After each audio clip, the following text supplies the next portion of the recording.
لما تيجي ابو رواش، ولازم تيجي على فكره، لازم تيجي ابو رواش، فيها حاجات كتير قوي حلوه.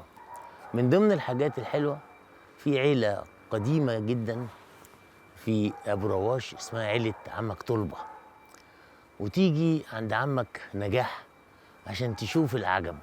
حاجات لطيفه جدا وحاجات انا لاول مره هشوفها الحقيقه معاكم. بيربي حاجات يعني بتتباع بره وبتتاكل بره. تعالوا نشوف عم نجاح. عم نجاح ما تيجي. صباح الفل. صباح الفل يا استاذ محمود. نجاح طلبه من عائله طلبه، يعني متورث المهنه ابا عن جد. أيوة. عن جد عن جد عن جد عن جد عن جد 300 سنه. 300 سنه. ما هو صحيح، ما هو يمكن هو كان ليه زحالف هنا موجوده لسه. موجوده عشان هو عنده زحالف هنا. عندنا كل حاجه بتاعتهم موجوده، كل حاجه بتاعت جدك الكبير. جد الكبير كل حاجه موجوده. الزحلفه موجوده. في سلاحف كبيره كده حلوه كده موجوده. هتوريها لنا؟ مش دلوقتي بقى، اوريها لكم مش مرة دلوقتي، تانية. دي بعدين. بس دي احنا دلوقتي هنشوف حاجه محدده، عالم يعني مثير جدا. يلا بينا يا عم نجاح. يلا بينا.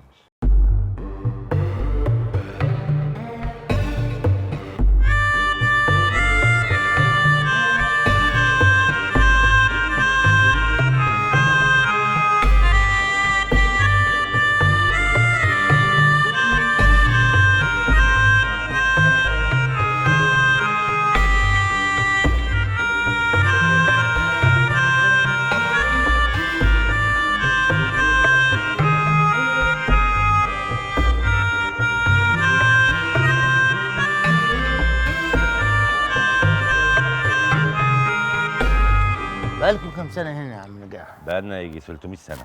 300 سنه؟ 300 يا خبر ابيض. البلد ابو رواش دي. في ابو رواش.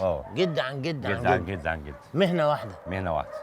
اللي هي تربيه الضفادع. ضفادع وتعابين وانواع كتير جدا، جميع اللايف انيمالز. بس الاساسي الضفادع. لا، اساس الضفادع عشان الجامعات، عشان هنا اساس الجامعات من اول ما اتعملت بيشتغلوا معانا في الضفادع. الجامعات ما اتعملتش من 300 سنه، دي الجامعات كل الحكايه بقى لها 100 سنه. ماشي. شغالين وقبل في كده الابحاث. في الابحاث وفي وكانوا بيصدروا برضه. حدائق الحيوان بتاع الجيزه دي برضه. ويعني بقى لنا كتير من عن ايام الملك فؤاد. من ايام الملك فؤاد. هنا بقى ده بقى مربيهم هنا انت هنا؟ انا مربي هنا. اتفضل. طب خش. اتفضل حضرتك، اتفضل. دي مربي النوع هنا بتاع الاكل. ده اللي بيتاكل. ده اللي بيتاكل. دي فيها كام ضفدعه دي؟ ده فيها جمية، بس هم بيختصوا في الميه زي ما انت شايف كده. ايوه شايفهم انا. كله بيختص في الميه. دي بتاع الاكل. دي بقى نوع مصري؟ دي مصري. بتعض؟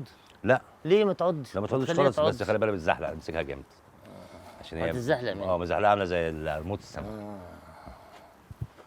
يا سبحان الله. دي بقى بياكلوها في فرنسا. احلى شوربه الضفادع. دي واحلى اكله بيقولوا اكلها لحمها زي الكريستال.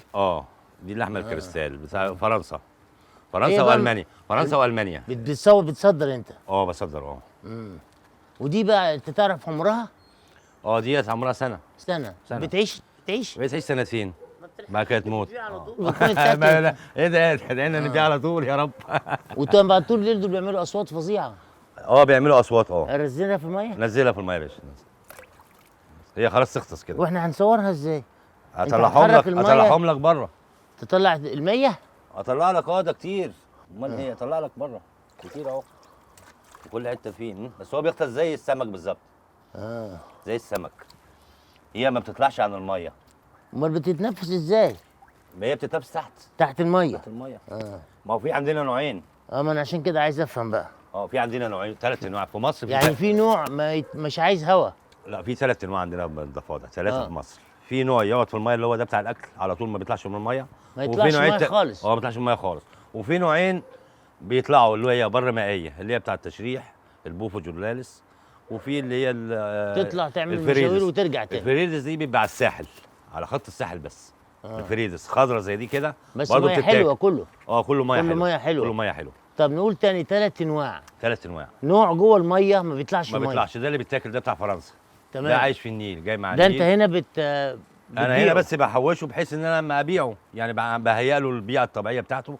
يعني حوض ميه وحاجه يمشي فيها واحط له ده ما بيطلعش. ما بيطلعش خالص. ده في الميه. بتاكله ايه بقى؟ انا دي بوكله برضو طحالب وحاجات زي ما انت شايف كده. العدس ده الاخضر ده بيحب العدس الاخضر ده، والريم بتاع دي، وبياكل سمك صغير. بتجيب له سمك صغير اه بجيب له سمك اللي هو البربس الصغير ده بياكله. ويقعد في الميه دي كده، يقعد في الميه كده على طول. اي زي ما وقت انت شايف اي حضرتك مده كده، مفيش واحده باينه، كله غطس تحت. يقعد شهر تحت الميه كده، ممكن ما يطلعش. وده في ايه ده ده التاني. لا ده فيه بس ده سيبه بقى عشان مش عايز اقلب فيه ده. عشان في تعالى التاني. ده. ايه ده؟ انا مش شايف ميه هنا خالص. ما انا دي سايبه كده عشان مش عايز انكش فيه، عشان ما يتبهدلوش يعني. مش فاهم يعني النوع الضفادع اللي هنا ايه؟ نوع اللي هو زي ده كده. اه ده نوع زي ده كده. بس ما فيش ميه. ما انا مش حاطط له ميه دلوقتي عشان في بقت شتوي. اه في بقت شتوي هو بالنسبه لهم. هو غطسان جوه؟ هو كده لابس جوه. اه ما انا ما فهمتش بقى، انا هنعيد تاني. ده نوع في الميه، ده نوع في الميه. ده نوع تاني. ده هو نفس النوع. طب بس ما ده فيش عشان مية. في ميت كتير هنا، مات مني كتير. عشان كده مش عايز انزل ورا. بس في ميه هنا. بس في ميه، البير ده فيه ميه اهو. طب فين النوع التاني؟ النوع التاني اهو. ده عشان عامل في ميت فيهم، خلاص. عامل ريحه مش عشان حضرتك بس. اوكي واخد بالك؟ في نوع تاني بقى اللي بتديه للكليات والجامعات. نطلع من هنا. النوع بتاع التشريح هنطلع من هنا. النوع بتاع التشريح. اتفضل اسمع. ده فوق هنا. فوق هنا. بص حتى باين فوق. ده بتاع التشريح. دي نوع تاني. انت جبتها ايه؟ مختلفة بقى عن التانية؟ مختلفة خالص. ما بتتاكلش؟ لا ما بتاكلش، دي بتاع التشريح. انت بتربيهم انت لازم تعمل لهم الجو ده. لازم اعمل لهم الجو ده عشان تقعد الميه، ولازم حطب يستخبوا فيه لان هي بر مائيه. تشرب في الحوض ده وتستخبى تاني زي ما انت شايف كده، كلهم مستخبيين. شوف تحت البتاع كله فيه. وزن انت لو نظفته وعملت تموت. تموت لو هي عايزه الجو كده. هي عايزه الجو كده زي الطبيعه بتاعتها، تقعد تحت نخله، تقعد تحت حطب، تقعد تحمي نفسها من البرد. وتولد وتبيض هنا تبيض هنا وتولد هنا. تبيض في الحوض ده. تبيض في الحوض ده. لو انا سبتها الموسم بتاعها هتلاقي الحوض ده كله مليان بيض. يعني لو سبتها في الموسم بتاعها هتلاقي الكلام ده كله موجود بالنسبه للبيض بتاعها والحاجات دي. هي تبيض البيضه تقعد قد ايه في الميه وبعدين تطلع؟ تقعد اسبوع بالظبط، من اسبوع ل 15 يوم تطلع الضفدعه. وتبيض في المره؟ بتبيض في الميه. تبيض كل قد ايه ضفدعه؟ بتبيض مرتين في السنه. مرتين مرة في الموسم في شهر 4 ومره في شهر 8 او 9. وتحط كام بيضه؟ بتحط حوالي 200 من 200 ل 300 بيضه. 200. هنا بقى مفيش حاجه بتاكلهم بقى؟ انا عامل لهم البتاع ده عشان مش حاجه تنزل تاكلهم. انا عامل لهم حاجه تنزل تاكل الضفدعه نفسها. في الغريبه وبردان. يصطادوهم. يصطادوهم. لو ما عملتش كده ياكلوهم بحالهم. دي بتاعه التشريح بقى، دي بتشرحها جامعات مصر كلها، بتشرح الضفادع دي اللي هي بالنسبه للكليات العمليه. انت بتبيعها بقى كليه علوم، كليه صيدله. بتبيعها؟ بتبيعها بكميات بقى؟ بكميات. هو الكليه بتطلب بقى كل طالب واحده، المفروض الكليات العمليه. واشطر ناس بيشرحوا الضفادع دي جامعه اسكندريه، كليه علوم. اشطر ناس. مش المنصوره؟ لا اسكندريه رقم 1. يعني المنصوره مشهوره. لا اسكندريه رقم 1. يعني ابحاث. انا بورد في اسكندريه والمنصوره والقاهره، وبنورد جميع الجامعات. طب بتوردهم بقى، تحطهم في كيس بقى وتحط لهم اكل، ولا بتوردهم ميتين ولا لازم صحيين؟ لا لو ماتت لو ماتت ما تنفعش. ما يستلمهاش، ولازم يكون حجمها كبير زي كده. بس انا مع التوريد يعني يعني مع التوريد مع الشغل، واحنا بنشوفهم وبيتعاملوا الدكاتره. بصراحه يعني اسكندريه فيها فريق جامد خالص من ناحيه التشريح، شاطرين جدا بصراحه يعني. بياخدوا منك كل سنه باستمرار؟ كل سنه بياخدوا منك. بياخدوا كميات باستمرار. وعين شمس برضه حلوه، وعين شمس برضه كويس. انت بتنقلهم ازاي؟ انا بلاقيهم في كرتونه كده؟ لا مش في كرتونه، بحط لهم. هوريك الوقت الكيس بتاعهم. في ميه برضه؟ لا كيس بدون حاجه، بيتعدوا في كيس زي منفذ كده زي شبكه. وبعدهم 200 هي دي تعيش من غير ميه؟ دي بر مائيه. يعني تعيش بره كتير؟ ممكن تشرب على الندى دي. يا سلام. لان في منها في الصحراء كمان. تشرب على الندى. تشرب على الندى. دي بقى اللي شبهنا. دي البر مائيه. دي اللي موجوده في جميع مصر كلها. ودي اللي شبهنا عشان كده بيشرحوا عليها يعني. جسمها من جوه. من جوه كله زي الانسان، القلب بتاعها والمعده كله زي الانسان. حتى في اسكندريه يطلعوا الدم منها كده ويسدوه تاني كده. بصراحه يعني حاجه عجباني. بتجيبهم منين دول يا عم ناجي؟ دي مصر كلها فيها ضفادع. مصر كلها فيها النوعيه دي. النوعيه ديت برضه الثانيه فيها برضه موجوده. يعني نوعيه الاكل مش متوفره قوي؟ لا موجوده، دي موجوده ودي موجوده. الاثنين موجودين. الاثنين موجودين. فين بقى اكتر حته فيهم؟ اكتر حته على النيل، في الميه. على النيل؟ في الميه. على النيل والبحيرات، بحيره البرولوس، بحيره المنزله. طيب أكتر من انت أربعة. بقى جدك كان شغال في الحكايه دي اه وابوك اه وانت صغير اه كنت بتعمل ايه بقى؟ كنت بصطاد الضفادع دي منين بقى؟ من هنا من البلد دي. من وراواش اه. بالليل. بالليل. بالليل اه بمسك بالليل. تمسكهم بايدك واحده واحده اه امسك 500 1000 على حسب ما. في الليله؟ اه في الليل. ده انت جن قوي. بايدك مش باي اه حاجه بإيدي. تانية معايا تصطادم. الكشاف ومعايا واحد طب اديها. واحد شايل الكيس. اه ديت حركتها ضعيفه، يعني ديت عشان بره مائيه، ده حركتها بره ضعيفه. اه غير الثانيه. بتطير دي الثانيه ديك شفت حتى ديك مزحلقه ازاي، عامله عشان زي عارفه عمود انك الزمن. هتاكلها. اه اه بتدافع عن في نفسها. نوع بقى تاني شكل ديت بس خضراء اسمها فريز. عارفها. بتصفر زي العصفوره، مش بتعمل ضوضاء زي دي كده. بتعمل صوت حلو. بتعمل صوت حلو زي العصفوره بالظبط. دي بتبقى على الساحل، على خط الساحل. ودي عندك برضو؟ دي موجوده، ما بجيبها بالطلب برضه ما بتنطلق. يعني دي لو الواحد رباها في البيت، يعني لو واحد عنده جنينه وكده، اه يربيها تقوم تعمل له صوت حلو. صوت حلو زي العصفوره. وتتربى بره الميه. تتربى بره الميه، بره مائيه ونفس نفس البيض ونفس نفس العمليه بتاع دي بالظبط. السيستم. انت بتبيعهم بقى؟ مش هسالك بتبيعهم بكام، بس البيع شغال كويس، دي شغلانه كويسه. الحمد لله شغالين كويس. هم برضه الجامعات الرك على الجامعات بتشتغل بنشتغل. مش بس الاكل كمان. يعني الجامعات بتشتغل احنا بنشتغل، وما بتشتغلش الجامعات. امال بيع الاكل ايه؟ بيع الاكل ده لفرنسا المانيا. مش كويس؟ كويس، بس احنا لسه بنفتح، لان كنا يعني كان في ايه نوع من ان احنا مش داخلين على السوق بتاع الضفادع. لان احنا ملخومين في انواع تانية. فانا بقى لما لقينا الدنيا كده، لقينا المرغوبه يعني حلوه. خشينا على الايه. ودلوقتي الاخضر يعني بقى مهم جدا. يا ريت والله يا اسمعوا. مش انت بتصدر بالاخضر؟ امال يا ريت والله. طبعا افتح بقى. بنفتح بقى مع زبائن وبتاع، والحمد لله ربنا سهل معانا زبون كويس. بس ده ملوش دعوه بره. لا ده مالوش دعوه بره. اللي هناك بس اللي في الحوض ده. اللي في الحوض ده هو اللي بيصدر بره. ده ما بيصدرش. بيطلبوه منك ناس. بيطلبوه برضه لو عايزين برضه بينطلب، بس مش لا كميات. لا الثاني انا بتكلم عن الثاني بينطلب بالاطنان ب 20 طن و 30 طن. اكلت منه؟ لا ما صراحه ما دوقتش. يعني تاكل منه الخواجات وانا لا معايا راجل تركي، عميل تركي يعني. بصراحه ما لهمش حل في تجهيز الضفدعه دي. فعلا تبص على البتاع شفته. عايز تاكلها نيه، اقول له والله انت يا اخي مشكله. بيعمل ايه بقى؟ يعني بيعملها زي الفراخ البانيه. بيشيل قشرها، بيشيل جلدها، ولا بيسلقها هي زي ما هي كده؟ لا بيشيلها، بيسلقها، ما بياخدش الا الرجلين اللي ورا بس، الفخدين دول بس. يعني هو بيذبحها بيذبحها وياخد الرجلين دول، الفخدين دول بس. ادي واحد ولا واحد بس دول الباقي ده كله ما بيتاكلش؟ لا الباقي ده كله ما بيتاكلش حتى بره؟ حتى بره. ياخدوا الفخدين بس. الفخدين بس. ده بياخدوا منها حته صغيره قوي. هم الفخدين دول بس. ممكن تشرحها لنا تاني ديت؟ بياكلوا الحتتين دول بس؟ بياكلوا الحتتين دول بس. دي دول دي ودي. هم الرجلين دول. والباقي ده كله ملوش. والباقي ده كله بيترمي.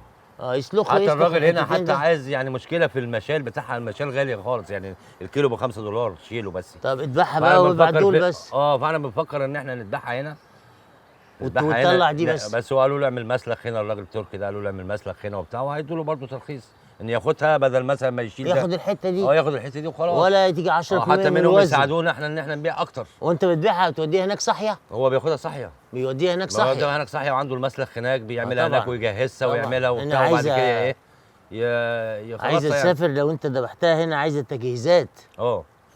بس هنعمل مسلخ برضه، لان احنا عايزين لما يكون عندنا مسلخ هنا للحاجه دي زي كده هتبيعها اغلى. اغلى، وفي نفس الوقت هيبقى اي كميه سهله. والناس غير لما انا اشيل 2 طن وهم كلهم 200 كيلو، وبتبيض لك كل 4 اشهر 100 بيضه 200 بيضه مثلا. يعني يبقى اتعشت قوي يا عم نجاح. ان شاء الله يا اخي. كفايه شفناك يا استاذ محمود والله. شوف بتستوعب شويه. هي هتنط بقى تمشي دلوقتي. عايز تصور الضفادع برضه تصورها، ما فيش مشكله. مفيش حاجه تتصور، ده في وسط خراب يا فاطمه. لا ده كله ضفادع يا استاذ محمود اهي. صحيح. كلها ضفادع بس مش كلها ضفادع بس مش باينه. لا هي بس في الكاميرا. مستخبيه، انما عايز اقلب لك تشوف وجوه، اقلب لك شويه. يا ريت. منظر مش عاطفي شويه نجاح. طب انا اعمل ايه طيب؟ لا معلش غصب عنك، ما هو لازم هم كده. ما هم طبيعتها كده. لو انا مش هحطهم لك. انا عشان كده قلت لك العباره ديت. مش هحطهم لك في حوض. ما انا عشان كده قلت لك العباره ديت، ان انت لو نظفتها هيمشوا. ما هيمشوا، مش هيعيشوا. بص كل ده مستخبي، بص. وده برضو تقلبه تلاقي تحته كتير، كميه كبيره. بص. بص يا استاذ محمود. انت عندك ثروه ما شاء الله نجاح. دي ثروه تعتبر. بالنسبه لي ده انا غرق فلوسي كلها في الضفادع دي والله. ما هو مش شغل بقى، وما اتعامل يعني مع الناس الحكومه. تحط فلوسها في البنك، انت بتحطها في الضفادع. ما انا بتعاقد مع الحكومه، لازم يكون عندي السكر. انا بتعاقد مع الحكومه يا استاذ محمود، لازم يكون ملتزم.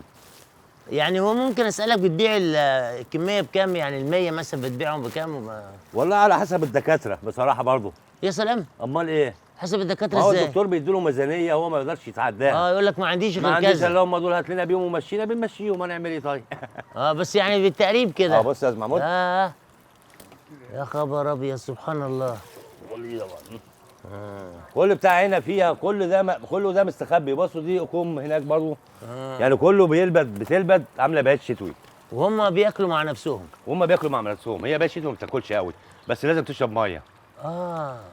ديت انت بتعمل فاتح بيات الميه شتوي على طول. دي بتعمل بيات شتوي، تقعد شهرين ثلاثه ما تاكلش. تقعد شهرين ثلاثه ما تاكلش. وبس تشرب ميه. هي دلوقتي في بيت شتوي. هي دلوقتي بيات شتوي. عشان تخش كده في انا حته كده مخبيهم. وتكن. لازم تلبس تحت حاجه وتكن كده. وانا حاطط لها كل حته، حاطط لها حاجه، وحتى في تلاقي هنا لو انا ابتديت تلاقي عنده كميه كبيره. انا هنا عندي 30,000 هنا حاططهم. في الحته دي في 30,000. ما قلتليش برضه بتبيع ال100 بكام؟ وانا بقول لحضرتك على حسب الدكتور، يعني على حسب كام يعني؟ ميزانيه. والله في دكاتره بنضيع كده. بس هي ناس كويسه، احنا بنحاول نساعدهم هي برضه. بتتباع بالكيلو؟ هم غصب عنهم. لا دي بتتباع بالواحده. بالواحده طبعا. نعم، التصدير بالكيلو بقى.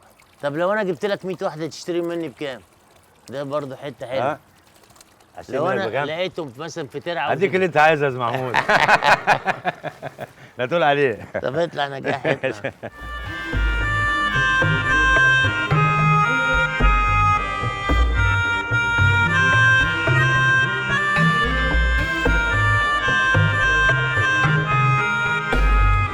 امتى بقى تحولت الى تاجر بقى؟ انت كنت صبي وبتلعب في الضفادع وبتبيعهم.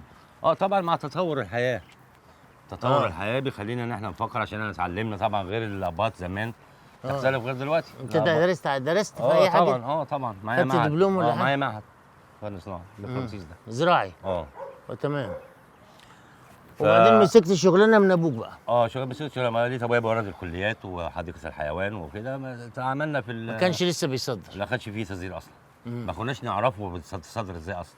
هو جه اجنبي قال انا عايز جالك انت بقى؟ جه لوالدي وعمامي. قال لهم انا عايز الحاجات ديت، عايزها اشتريها وتصديرها كذا، وخلينا علمنا ان نحطها في الاكياس ازاي امريكي. يعني عرفنا نحط البضاعه ازاي، ودي بتطلع ازاي في الطياره، وصندوقها مواصفاته ايه، لا مواصفات يعني، والكياس وكل حاجه. علمنا يعني نحط البضاعه ازاي عشان تسافر بلد بره تروح لامريكا. تروح لامريكا. فبداتوا تتعاملوا معاه. فبعدنا ده الاب. وانت كملت مع وانا بقى كملنا بقى، خشينا بقى العالم كله بقى، المانيا وفرنسا وهولندا. انت واخواتك؟ انا واخواتي وعيال عمي. احنا كلكم في الشغلانه دي. كل واحد متخصص في شيء. يعني كل واحد عنده مزرعته؟ كل واحد عنده مزرعته، وكل واحد عنده حيوانات، وكل واحد وانت اولادك معاك في الحكايه دي ولا لا؟ انا ولادي بيتعلموا، يعني لسه في التعليم. وانت فرحان يعني ولا حاسس ان لازم حد ياخد شغلتك دي؟ لا لازم ياخدها، ما اتعلم كل حاجه، لازم اعلمه كل حاجه. هيتعلم ويجي. لان دي اصل دي مهنه برضه يعتبر من النادره. من النادره في العالم طبعا. يعني انت حضرتك لو لفيت ولو اتطورت تكسب كويس. لو اتطورت فعلا برضه تكسب كويس. الاحواض دي كلها انا عاملها عشان بعمل رخصه. لازم تعمل مزرعه بريدنج عشان يدوك الرخصه. هنا الدوله عامله كده عشان تربي وتصدر وتنتج ويبقى براحتك، يعني يبقى اللي تطلعه تعمله. فانا بعمل كده عشان ارخص ان شاء الله. يعني المزرعه دي ما كانش فيها ابوك وجدك؟ لا دي انا اللي شاريها. ليه؟ بتاع ابويا وجدي تحت موجوده مع اخويا اللي اكبر مني. وفيها حاجات برضه. فبقى السلاحف الكبيره وعندي برضه صلاح طلبه ابن عمي ده برضه مربي الاسود والنمور، وعامل برضه حاجه كبيره. عنده اسود بقى؟ عنده اسود رحنا له مره. عنده اسود ونمور وحاجات من دي برضه. ده بصباحك فل يا عم نجاح. صباحك الفل. صباحك زي الفل. الله يخليك يا باشا. متشكرين. نورتنا يا محمود والله، وشرفتنا يا باشا.